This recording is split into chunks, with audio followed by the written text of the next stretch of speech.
आपल्या देशाचं स्वातंत्र्य, आपलं सार्वभौमत्व याचं रक्षण कोण करतं? तर एक अभेद्य भिंत. आणि ती भिंत म्हणजे आपली संरक्षण व्यवस्था. तर आज आपण भारताच्या याच ढालेबद्दल म्हणजेच आपल्या सशस्त्र दलांबद्दल बोलणार आहोत.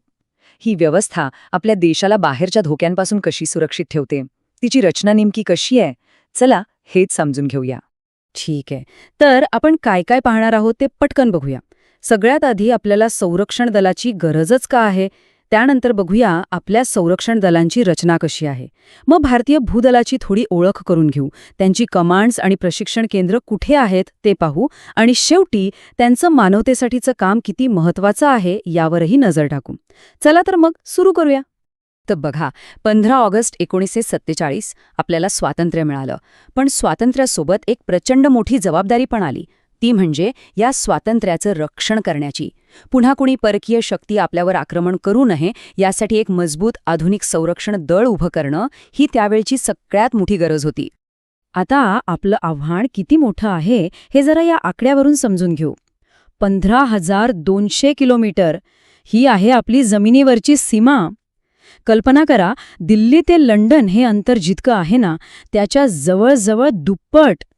एवढ्या प्रचंड मोठ्या सीमेचं रक्षण करणं हे खरंच खूप मोठं काम आहे. आणि गोष्ट फक्त जमिनीपुरतीच नाहीये. आपल्याला तब्बल 7,500 किलोमीटरपेक्षा जास्त लांबीचा समुद्रकिनारा लाभला आहे. म्हणजे बघा, जमीन आणि समुद्र मिळून 22,000 किलोमीटरपेक्षा जास्त सीमेचं रक्षण करण्याची जबाबदारी आपल्या संरक्षण दलांवर आहे. विचार करा, हे काम किती मोठं असेल. आता सीमांचं रक्षण करणं म्हणजे फक्त काटेरी कुंपण घालणं नाहीये. आपल्या शेजारी कोण कोण आहे ते बघा. जमिनीवर पाकिस्तान, चीन, नेपाळ, भूतान, बांगलादेश. तर समुद्रात इंडोनेशिया, श्रीलंका, मालदीव असे कित्येक तरी देश आहेत. म्हणजे सीमा सुरक्षा म्हणजे या सगळ्या देशांशी संबंध चांगले ठेवणं, पण त्याचवेळी आपल्या सीमा सुरक्षित ठेवण्याची कसरत करणं. हे खूप मोठं आणि गुंतागुंतीचं आव्हान आहे. बरं, मग एवढं मोठं काम करण्यासाठी एक चांगली सुनियोजित रचना तर पाहिजेच, बरोबर? मग भारताच्या संरक्षण व्यवस्थेचा हा आराखडा नेमका आहे कसा? चला पाहूया.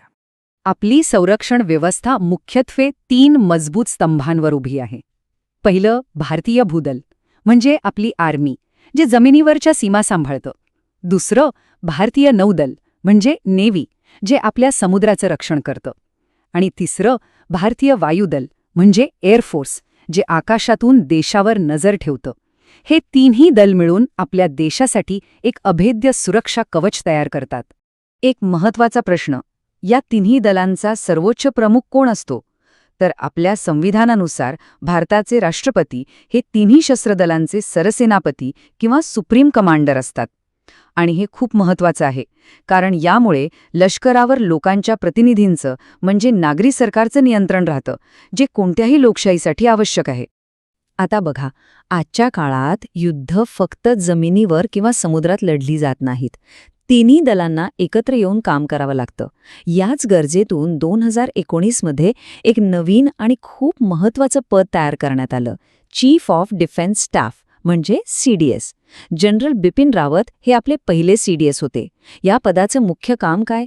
तर तिन्ही दलांमध्ये समन्वय साधणं आणि सरकारला एक एकत्रित लष्करी सल्ला देणं.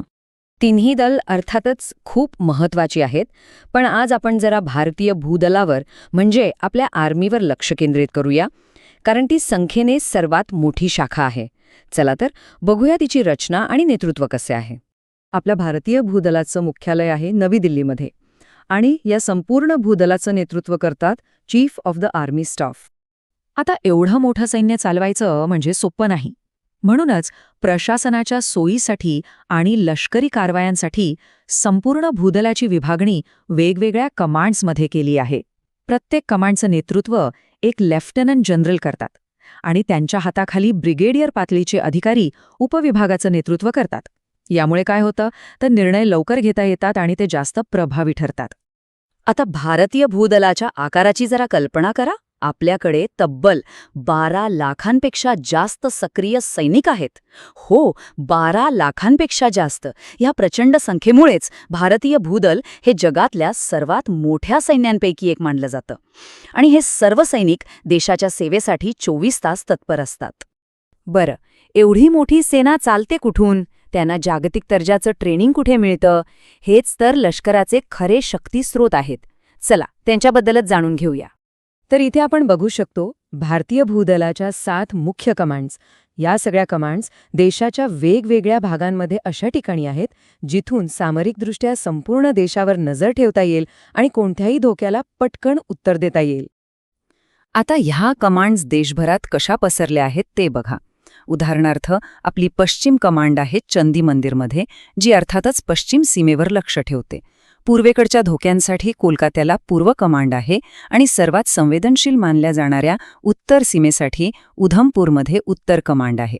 म्हणजे विचार करा, ह्या रचनेमुळे देशाच्या सगळ्या दिशांना एक प्रकारे सुरक्षा कवच मिळतं. लष्कराची खरी ताकद फक्त बंदुका आणि रणगाड्यांमध्ये नसते, ती असते त्यांच्या जवानांमध्ये, त्यांच्या अधिकाऱ्यांमध्ये. मग हे धाडसी आणि कुशल नेतृत्व घडतं कुठे? चला ते पाहू. आपल्या लष्कराचं भावी नेतृत्व घडतं ते देशातल्या काही अत्यंत प्रतिष्ठित संस्थांमध्ये, जसं की पुण्याजवळची नॅशनल डिफेन्स अकॅडमी म्हणजेच NDA आणि डेहराडूनची इंडियन मिलिटरी अकॅडमी म्हणजे IMA. विशेषतः NDAमध्ये तिन्ही दलांचे म्हणजे आर्मी, नेव्ही, एअरफोर्सचे भावी अधिकारी एकत्र ट्रेनिंग घेतात. या संस्था खऱ्या अर्थाने आपल्या लष्कराचा कणा आहेत असं म्हटलं तर वावगं ठरणार नाही. आपल्याला वाटतं की लष्कराचं काम फक्त सीमेवर लढणं आहे, पण त्यांचं काम फक्त एवढंच नाही. जेव्हा देशावर एखादं नैसर्गिक संकट येतं तेव्हा लष्कर एका वेगळ्याच भूमिकेत, एका संरक्षकाच्या भूमिकेत पुढे येतं आणि त्यांचं हे रूपही तितकंच महत्त्वाचं आहे. हो, सीमेचं रक्षण करणं हे तर त्यांचं मुख्य काम आहेच, पण त्याचबरोबर नैसर्गिक आपत्तीच्या वेळी देशातल्या नागरिकांच्या मदतीला धावून जाणं हे सुद्धा भूदलाचं एक महत्त्वाचं कर्तव्य मानलं जातं. विचार करा, कुठे भूकंप झाला, पूर आला, ढगफुटी झाली, अशा कोणत्याही मोठ्या संकटाच्या वेळी मदतीसाठी सगळ्यात आधी कोण पोचतं? तर आपलं लष्कर. म्हणूनच तर संकटाच्या काळात आपला पहिला विश्वास लष्करावरच असतो, नाही का? त्यांच्या या मानवतावादी कार्यामुळे लाखो लोकांचे प्राण वाचतात. आणि म्हणूनच हे लक्षात ठेवणं गरजेचं आहे की लष्कर म्हणजे फक्त तांत्रिकदृष्ट्या प्रगत नाही, त्यांच्याकडे एक मजबूत गुप्तचर यंत्रणासुद्धा आहे. म्हणजे लष्कराची खरी ताकद फक्त त्यांच्या शस्त्रांमध्ये नाही, तर त्यांच्या जवानांच्या बुद्धिमत्तेत, त्यांच्या धैर्यात आणि त्यांच्या देशसेवेच्या भावनेत आहे. तर जाता जाता एक विचार करूया. आजचा सैनिक हा फक्त एक योद्धा राहिलेला नाहीये, तो एक मानवतावादी कार्यकर्ता सुद्धा आहे. मग ह्या बदलत्या जगात सैनिकाची ही दुहेरी भूमिका, एकीकडे योद्धा आणि दुसरीकडे मानवतावादी, या भूमिकेचं भविष्य काय असेल? हा एक विचार करण्यासारखा प्रश्न आहे. नक्की विचार करा.